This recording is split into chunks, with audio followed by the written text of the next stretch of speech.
Do you know what true evil looks like? Probably the first thing that comes to mind is a monster, a brutal and ruthless person without feelings. But the truth may shock you. Some evils don't scream. They smile. They sit behind desks. They sign papers. They follow rules.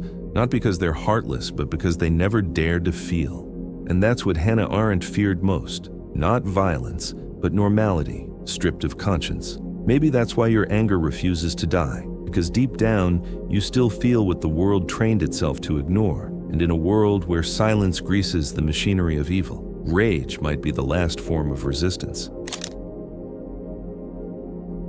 There's a moment in history that should have shaken the world awake, but instead, it confused it. 1961. A man sits in a courtroom in Jerusalem. He wears a suit. He adjusts his glasses. He looks average, bureaucratic, forgettable. This man is Adolf Eichmann, one of the chief architects of the Holocaust. And what horrified Hannah Arendt was not his monstrosity, but his normality. He didn't snarl. He didn't rave. He spoke in dry, robotic phrases. He said, "I was just following orders." Arendt watched this man, not a sadist, not a fanatic, but a paper pusher. And she saw something that terrified her more than evil itself. She saw the banality of evil. Evil not as something loud and monstrous, but something quiet, obedient, systemic, something that wears a suit, signs a form, clicks yes on a policy, and calls it duty. This was Arendt's awakening, and it might explain your quiet rage too. Because maybe you've looked around and seen how the world functions. And maybe you've noticed it's not the villains who keep the machine running. It's the good employees. It's not the psychopaths who cause the most damage. It's the well-adjusted, efficient people who stopped asking questions. The ones who do their jobs, follow the process, keep their heads down. And every time you've watched someone suffer and seen everyone else walk by like it's normal, something inside you screamed. That scream, that burn in your chest, is not too much. It's the signal that you haven't gone numb yet. Arendt understood that anger isn't always dysfunction. Sometimes it's a sign that your conscience is still alive in a world trying to kill it. The system wants citizens, not souls. It wants quiet, not questioning. And if you feel angry, out of place, or even paranoid, it might be because you refuse to flatten yourself into the shape of a good person, because you've seen what good people are capable of when they stop feeling. You live in a world where efficiency is virtue, where keeping the peace means letting violence hide in silence, where obedience is rewarded, even if it leads straight to hell. And if you're angry, disillusioned, or exhausted by it all, good. It means the machine hasn't consumed you yet. But don't just react, understand. There's a deeper structure beneath the numbness of society, and it's time we expose it. Adolf Eichmann claimed he didn't hate anyone. He didn't want to kill. He just wanted to succeed in his job. He was, in his words, a loyal civil servant, an efficient manager of transportation logistics, except those logistics were death trains, and those deliveries were human beings. He didn't argue. He didn't rebel. He didn't think. And that's what horrified Arendt most. You see, Hannah Arendt wasn't just writing about war criminals. She was diagnosing a sickness, one that could infect anyone. It wasn't a sickness of ideology. It was a failure to think. Not thinking in the sense of solving problems, but thinking in the deeper moral sense. Reflecting, questioning, imagining consequences, judging. She believed that the most terrifying thing about Eichmann was not his evil, but his emptiness. He had no inner dialogue, no wrestling with right and wrong. He simply adopted the slogans of his time and let them guide his life. He didn't ask, should I? Only, can I? Arendt's warning is this. When thinking stops, monsters don't appear. They're replaced by functionaries, by people who say, it's not my place, by neighbors who say, it's none of my business, by workers who say, I'm just doing my job. And the world becomes a network of silent obedience, where no one feels responsible because everyone is complicit. And here's the part that should unsettle you. This isn't just history, it's now. Because the same structures still reward blindness over bravery. You're told, don't make waves, don't ask hard questions, don't overthink, be efficient, be pleasant, be normal. But the soul doesn't thrive on normal, it thrives on meaning. And if you stop thinking, really thinking, you stop being human. Arendt believed that deep critical thought is the most powerful form of resistance, because thinking brings back conscience. It rehumanizes what society has made abstract. It breaks the spell of slogans and awakens judgment. And in a world built on obedient momentum, judgment is dangerous. When you stop swallowing the obvious, when you dare to hesitate in front of cruelty, when you say no, not out of rage but reflection, you disrupt the system at its core. But thinking isn't easy. It isolates you. It makes you slower, stranger, more doubtful. And it exposes how absurd so much of normal life has become. But this discomfort, it's the price of having a soul. And if you're willing to bear it, to stay awake while others sleepwalk, you begin to see reality clearly. You begin to feel something deeper than rage. You feel the ache of responsibility, the weight of witnessing, the pain of knowing. Now, consider this. If silence protects evil, then your voice, your mind, your refusal to conform may be the most radical thing you possess. In the next part, we'll explore how Arendt believed ordinary people become perpetrators, not through hate, but through forgetting how to feel, and how your pain, your empathy, might be the last line of defense against a world losing its humanity. You know that feeling when something terrible happens and no one around you reacts? A man collapses on the subway and people step over him. A child cries in the street and no one stops.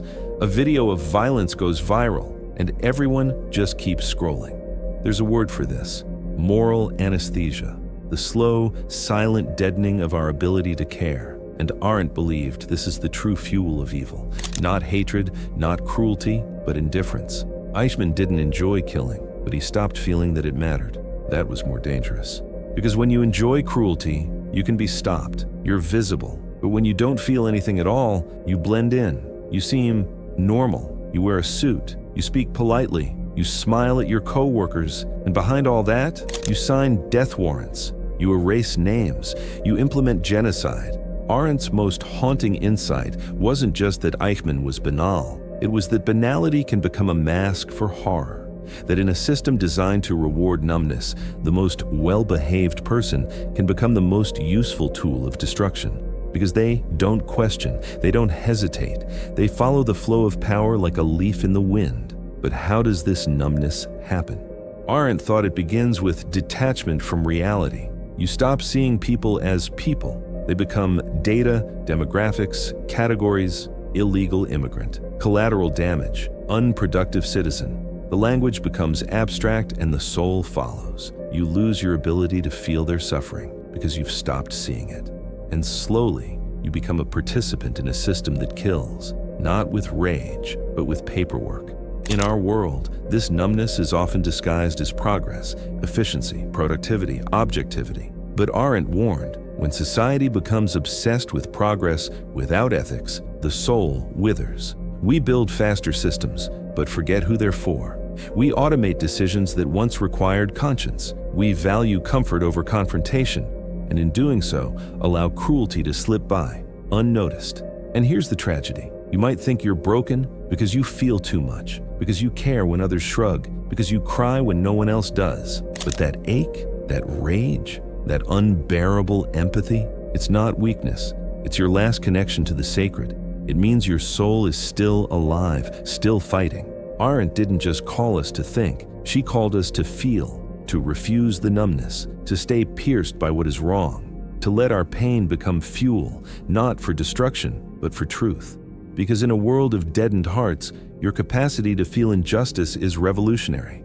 The truth is, you were never meant to be numb. You were meant to burn. And in the next part, we'll uncover Arendt's most terrifying question. What if evil survives not because it's strong, but because good people want to stay comfortable? There's a kind of comfort that rots you from the inside. It doesn't look like corruption. It looks like a good job, a stable routine, a pleasant life. But Arendt believed that evil doesn't always come from pain. Sometimes it comes from peace, the kind of peace that demands silence in the face of injustice. Eichmann wasn't just a bureaucrat. He was comfortable. He had a career. He followed rules. He believed in the chain of command. And when asked if he felt guilty, he said something terrifying. "I was just doing my job." That's the line that chills. Not because it's monstrous, but because it's normal. Millions of people use it every day. You fill out a report, you You process a number, you forward the call, and somewhere down the line, someone suffers, but you didn't see it, so it doesn't hurt. This is the invisible machine Arendt saw beneath modern life, a machine that breaks the world, not with violence, but with disconnection. And here's where it gets personal. We all want to think we'd be the rebel, the resistor, the one who stands up and says no. But the truth, most people aren't stopped by fear, they're stopped by comfort. Because to speak up, to step out, to disrupt, it risks everything. Your image, your job, your place in the crowd. And so, we stay quiet. Not because we're cruel, but because we're comfortable. Arendt's work forces us to ask, is my peace built on someone else's pain? That's not an easy question, because it demands we look beyond our intentions and into our impact. You might not have chosen the system, but are you benefiting from it? Are you hiding in it? Are you helping it continue? This is the painful paradox. You can live a good life and still be part of something deeply wrong. But here's the hope and the responsibility. Arendt didn't believe in despair. She believed in awakening, that the moment you become aware, you can no longer act in ignorance. You're not free to look away. And that awareness, that discomfort, it's the beginning of real power.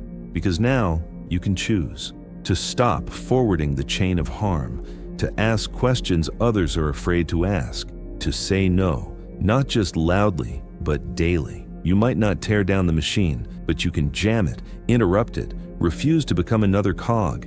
And that refusal, however small, is an act of defiance.